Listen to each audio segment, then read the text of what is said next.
Vocês realmente sabem sobre os alfas genuínos? Muita gente ainda não sabe muito sobre os verdadeiros alfas e acaba acreditando em muitas coisas fakes ou mal contadas aí na internet, né? E já vamos começar com o primeiro mito aí sobre os verdadeiros alfas. É verdade que um lobisomem beta só se torna um alfa genuíno porque nunca matou alguém, porque ele é puro aí? E não, pessoal, isso é fake. Geral associa que o Scott, por exemplo, só se tornou um alfa genuíno porque ele nunca matou uma pessoa, mas isso está completamente errado. O motivo do Scott ter se tornado um alfa genuíno foi por causa da sua força de vontade e caráter. Esse foi o seu gatilho aí para acender o seu poder de alfa, tá ligado? O pessoal acha que o Scott se tornou um verdadeiro alfa porque ele nunca matou, e por causa de uma fala da irmã do Dito, onde ela fala que se o Scott matasse alguém não se tornaria um alfa. Só que na verdade não, sabemos que o Scott é muito altruísta e não gosta de matar. E o sentido dessa frase da irmã do Dito é o seguinte: se o Scott naquele momento, na altura do campeonato que estava, se ele matasse alguém, ele provavelmente não se tornaria um alfa. Mas o motivo não é porque ele teria sangue nas mãos, e sim porque a sua força de vontade e altruísmo não seria o mesmo, ele não teria aquele jeitão de ser, tá ligado? Pode até ser que depois ele voltaria a ser altruísta aí, tá ligado? Que nem aconteceu com o Deukiro, mas naquele momento que a irmã do Ditton fala com ele, se ele matasse alguém, provavelmente a sua força de vontade ia embora, e ele não seria mais o mesmo, que faria ele meio que desviar do caminho de se tornar um verdadeiro alfa, saca? Porque não foi a sua pureza, entre aspas, aí que fez ele se tornar um alfa genuíno, e sim o seu caráter, força de vontade. Não é à toa que o Derek, mesmo já tendo sangue nas mãos, conseguiu também se tornar um alfa genuíno aí no filme. O próximo mito é um dos maiores sobre os alfas genuínos. Se um verdadeiro alfa matar uma pessoa, ele irá perder o seu poder de alfa? Muitos acham que se um alfa genuíno matar alguém, ele irá perder o seu poder de alfa e se tornar um beta, ou então irá perder o seu status de alfa genuíno e se tornar um alfa normal aí, tá ligado? Mas isso está completamente errado. Primeiro, que nem faz sentido isso aí, já que não foi o fato dele não matar que fez ele se tornar um alfa genuíno. Então não tem por que ele perder o seu poder dessa forma, saca? O pessoal acha que o Scott perderia o seu poder de alfa porque após ele quebrar a barreira tramazeira, ele simplesmente lança essa frase: "Seja lá o que estiver fazendo para a tempestade, faça parar.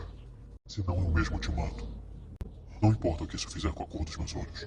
Só que, pô, naquele momento o Scott era o que menos sabia sobre seu poder de alfa. Ele achava que se matasse alguém que iria perder o poder, já que a irmã do Ditton fala pra ele que se ele matasse ele não se tornaria um alfa aí, né? Ou seja, o Scott nem sabia o que iria acontecer com ele caso ele matasse a Janet, que obviamente não aconteceria nada, já que não foi o fato dele não matar que fez ele se tornar um alfa genuíno, ou seja, não tem por que ele perder o seu poder aí. Então mesmo se ele matasse alguém, ele ainda seria um alfa genuíno, mas claro, caso ele perdesse o seu poder, tipo da mesma forma que aconteceu com o Derek, ele voltaria como beta, só que como beta de olhos azuis aí, tá ligado? Outro mito sobre os alfas genuínos que muitos ainda têm dúvida é se realmente aparece um alfa a cada 100 anos. O pessoal associou que eles aparecem a cada um século, porque o Ditton fala que a última vez que ouviu falar sobre o verdadeiro alfa foi há 100 anos atrás. Inclusive, esse é um dos motivos do pessoal achar que o Derek não se tornou um alfa genuíno no filme, já que se passou só 15 anos desde que o Scott se tornou um alfa, né? Mas isso aí de que aparece um alfa genuíno a cada um século não é verdadeiro. O Ditton fala que a última vez que ele ouviu falar sobre um alfa genuíno foi há 100 anos atrás, ou seja, a última vez que um lobisomem beta se tornou um verdadeiro alfa foi há 100 anos atrás, tá ligado? Ou seja, não precisa passar 100 anos para um beta se tornar um alfa. O motivo do Scott ser o único a se tornar um verdadeiro alfa durante esses 100 anos é porque eles são muito raros, é algo impossível de acontecer. O beta tem que ter uma força de vontade enorme, ser muito altruísta, está disposto a sacrificar por um bem maior, tá ligado? Por isso que é algo impossível, porque quase ninguém é assim. O Scott tem essa força de vontade genuína, dá pra ver que é verdadeiro, já que independente de seus inimigos, independente do que eles fazem para machucá-los, o Scott sempre está disposto a ajudá-los, tá ligado? Não é à toa que independente do que o Derek, Pete e Theo faziam, o Scott sempre dá uma segunda chance a eles e estava disposto a ajudá-los. E só pra deixar claro uma coisa, o Derek realmente se tornou um alfa genuíno, já que depois que ele perdeu seu poder de alfa e evoluiu,